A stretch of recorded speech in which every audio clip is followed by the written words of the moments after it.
Третій день громадської блокади Криму на пропускному пункті пропуску Чонгар пройшов спокійно. Зранку до активістів звернулися двоє водіїв вантажівок, які везли в Україну соду. Їх не пропустили прикордонники. Вони прийшли до активістів домовлятися, однак після розмови вирішили вигружатися.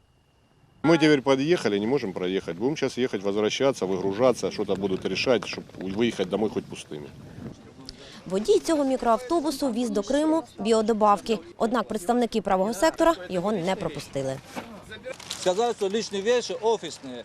Первая коробка – новая упаковка. Вторая коробка – все мы видим. Третья коробка – упаковка. Одну коробку сверху, Давайте пару посмотрим журналов там все и так остальные. далее. Мы не будем досматривать ничего.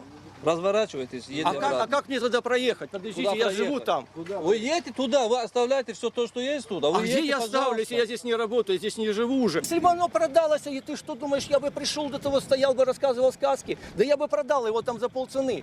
Это оно не продается, это как вы думаете. Развернули машину и на выезд территории. Вы нас обманули. На Чонгарі і надалі продовжують облаштовувати наметове містечко. Вот сегодня днем нам привезли барашку с партизан. Думали сделать или шорпу, или плов. И решили сделать плов, потому что плов – это как традиционное татарское блюдо.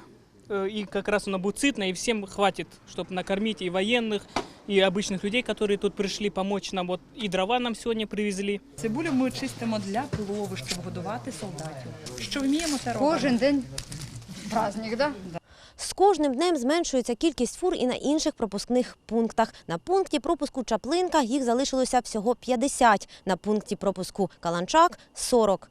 На сьогодні у мене це вся інформація.